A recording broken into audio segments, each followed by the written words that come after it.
Shalom bien-aimés dans le Seigneur, moi c'est Josué Kabango Chiboui, je suis conducteur de culte. Nous vous avons promis de venir parler avec vous autour de ce concept, la conduite du culte, où nous avons soulevé 3 points importants. Il s'agissait premièrement de l'action de grâce, deuxièmement la louange et l'adoration. Parlons de ce premier point, l'action de grâce. Vous savez, il est très difficile de séparer l'action de grâce et la louange, car nous savons nous tous que l'action de grâce fait partie de la louange. Et pourtant, la compréhension et la définition de ces deux termes nous permet d'avoir une grande lumière sur ces concepts. L'action de grâce, par définition, c'est tout ce que l'on fait, tout ce que l'on dit, en guise de reconnaissance pour une faveur ou une grâce reçue de la part de Dieu. L'action de grâce naît de la capacité à reconnaître ou à discerner ce que le Seigneur a fait dans nos vies. Oh bien-aimés dans le Seigneur, vous savez, aujourd'hui c'est très difficile de trouver les enfants de Dieu en train de témoigner de ce que Dieu a fait accomplir réellement dans leur vie. Vous arrivez comme ça, les gens ne sont pas enthousiasmés d'aller avec des actions de grâce devant le Seigneur parce que les difficultés de la vie, les réalités de la vie les ont empêchés de voir le bienfait de Dieu. À présent, parlons de quelques voies, de quelques points qui peuvent nous aider à exprimer l'action de grâce. Premièrement, nous avons le chant de louange.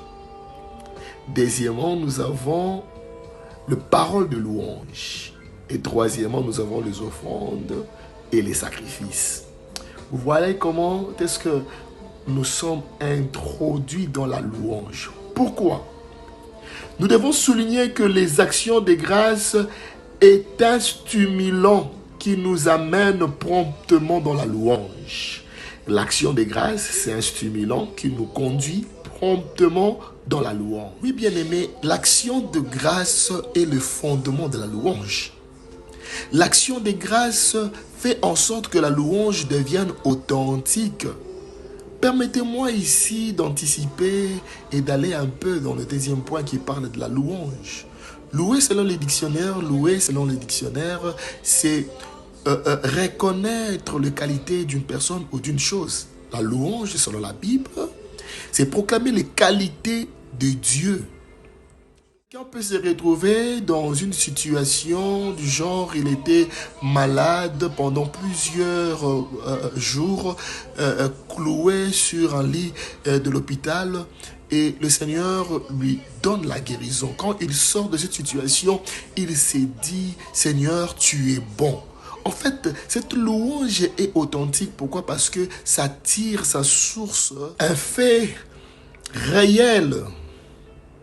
Parce que aujourd'hui, des fois ça nous arrive, nous formulons de prières, c'est devenu comme une formule. Seigneur, tu es bon, qui est comme toi, tu es sans pareil. Nous avons deux mots et nous les récitons.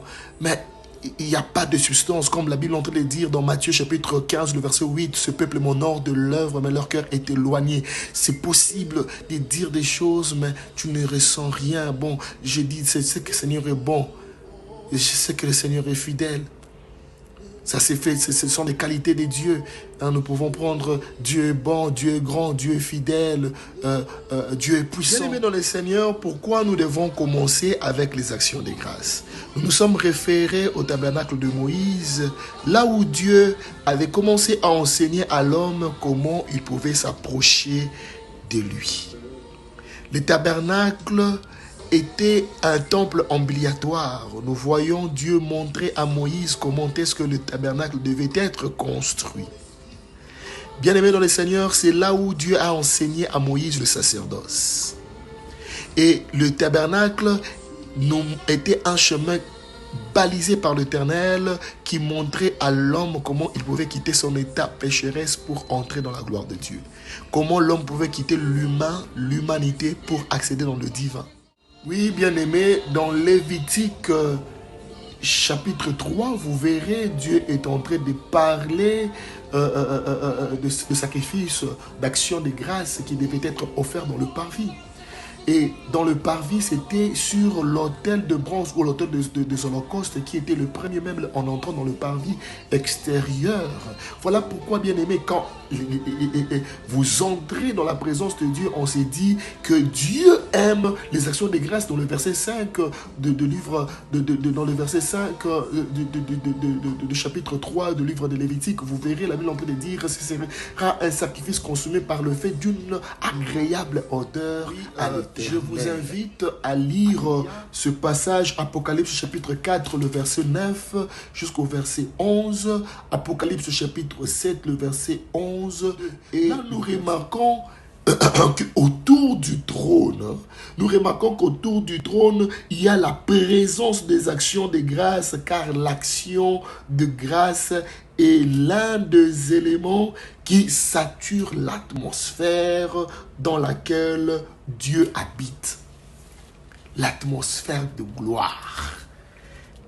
Quand nous lisons ces passages, et nous pouvons aussi, pourquoi l'action de grâce, nous pouvons aussi lire Jean chapitre 6, le verset 11, ou Jean chapitre 11, le verset 41, ou encore Matthieu chapitre 26, le verset 27, nous verrons que cela faisait partie des cultures de Christ.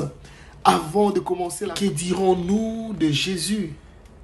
Jésus, avant de prier pour devant le tombeau de Lazare, il a commencé par rendre grâce à Dieu.